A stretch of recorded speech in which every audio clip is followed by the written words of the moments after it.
Assalamualaikum warahmatullahi wabarakatuh. Perkenalkan, nama saya Dian Susiana.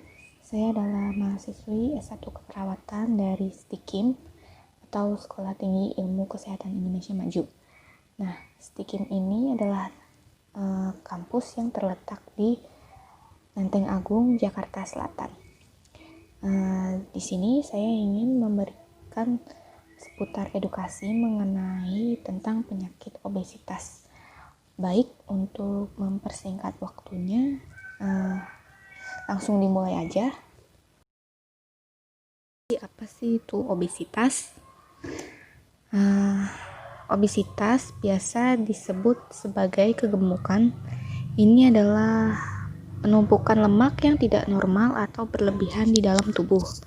Kondisi ini juga dibiarkan terus-menerus dapat mempengaruhi kesehatan penderitanya. Kondisi ini juga tidak berdampak pada penampilan fisik saja, tetapi juga dapat meningkatkan resiko berbagai macam penyakit seperti penyakit jantung, diabetes, tekanan darah tinggi, atau hipertensi. Nah, untuk tanda gejalanya sebenarnya tidak ada tanda gejala, namun kita perlu pahami bahwa orang yang gemuk ini belum tentu sepenuhnya terkena obesitas. Jadi, untuk menentukan apakah seseorang termasuk dalam obesitas atau tidak, di sini terdapat beberapa cara untuk menentukannya, yakni dengan mengukur.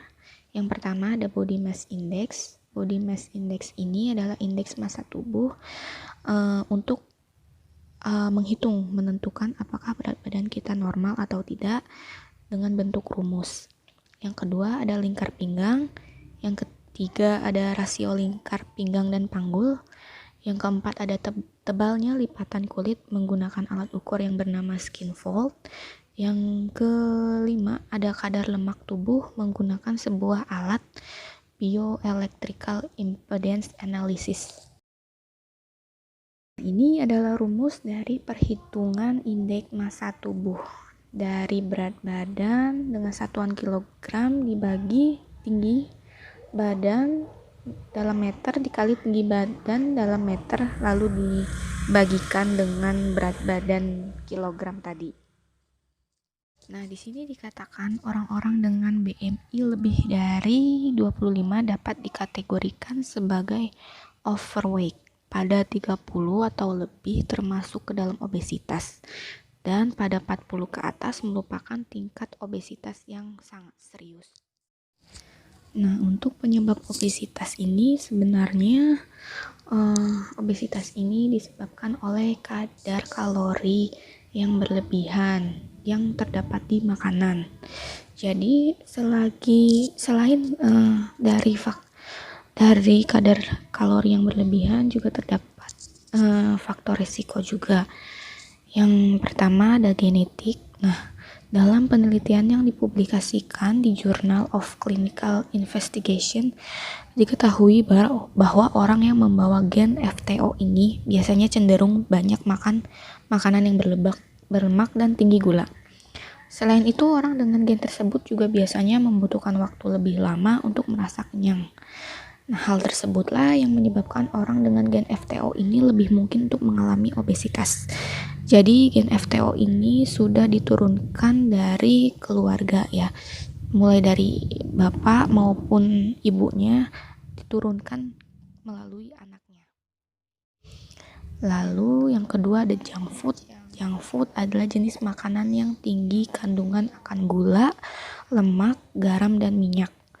Dan makanan ini semua bila dikombinasikan akan menimbulkan rasa yang enak ya pastinya.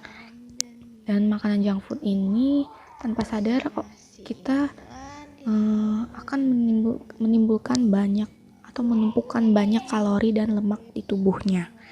Jadi kelebihan junk food ini juga sangat tidak direkomendasikan dan dapat berisiko untuk terkena obesitas. Yang selanjutnya ada obat-obatan tertentu.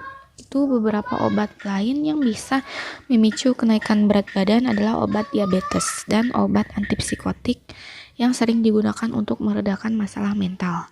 Obat-obatan ini mengubah fungsi tubuh dan otak kita, menyebabkan meningkatnya nafsu makan dan berkurangnya tingkat metabolisme kita. Hal tersebutlah yang memicu kenaikan berat badan. Jadi psikologisnya terganggu. Nah, faktor resiko selanjutnya itu ada stres. Nah, kenapa bisa stres? Karena orang tidak bisa mengontrol dirinya untuk makan, karena pikiran mereka tuh sedang terganggu, sedang banyak pikiran dan psikologisnya sedang terganggu.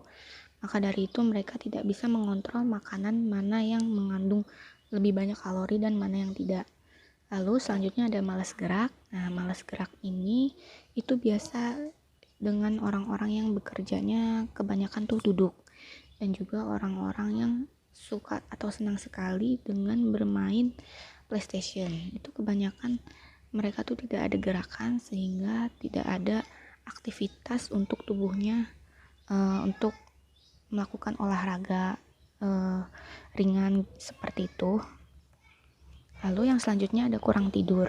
Berdasarkan penelitian yang dilakukan di Warwick Medical School di University of Warwick, kurang tidur ini dapat menyebabkan obesitas melalui peningkatan nafsu makan akibat dari perubahan hormonal.